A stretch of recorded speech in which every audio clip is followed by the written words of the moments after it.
নিশ্চয় আপনার প্রতি যা অবতীর্ণ হয়েছে উহাকে যে সত্য বলে জানলো, সে কি ওই ব্যক্তির মতো যে অন্ধ? নিশ্চয় জ্ঞানীরা উপদেশ গ্রহণ করতে সক্ষম হয়। যারা আল্লাহর সাথে কৃত ওয়াদা পূর্ণ করে এবং প্রতিজ্ঞা ভঙ্গ করে না। আল্লাহ তাআলা যে সম্পর্ক বহাল রাখতে বলেছেন, যারা ওই সম্পর্ক বহাল রাখে এবং তারা তাদের রবকে ভয় করে এবং নিকৃষ্ট হিসাবকেও ভয় করে।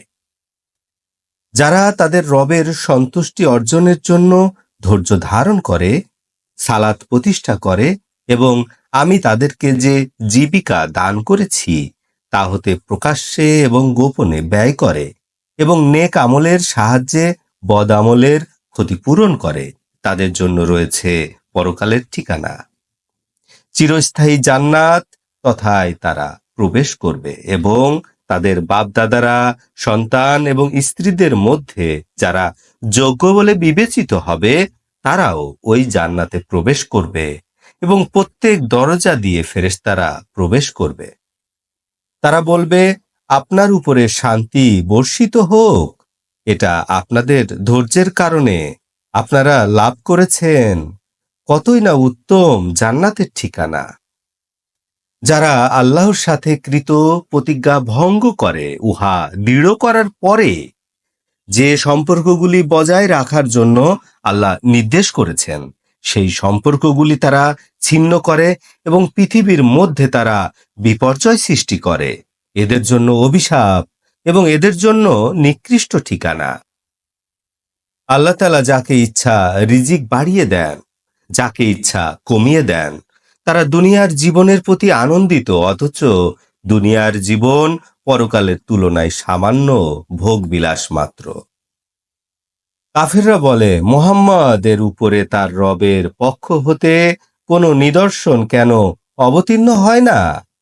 আপনি বলুন, নিশ্চয় আল্লাহ তাআলা যাকে ইচ্ছা বিপদগামী করেন এবং যারা আল্লাহর দিকে প্রত্যাবর্তন করে তাদেরকে তিনি হেদায়েত দান করে থাকেন।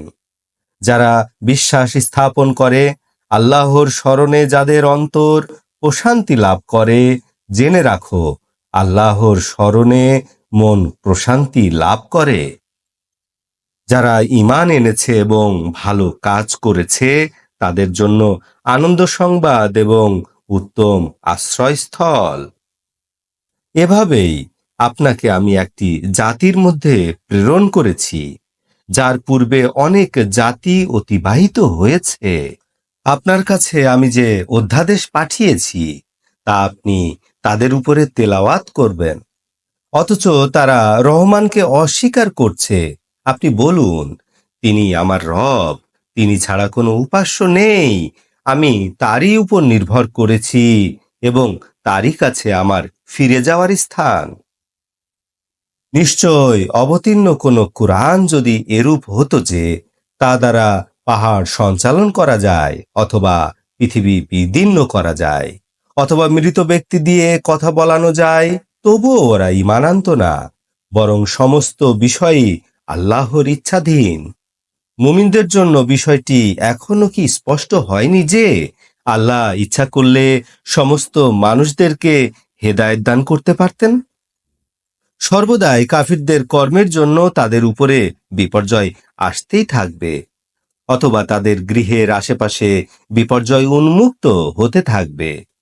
আল্লাহর ওয়াদা এসে উপস্থিত না হওয়া পর্যন্ত আল্লাহ তাআলা ওয়াদা খেলাপ করেন না।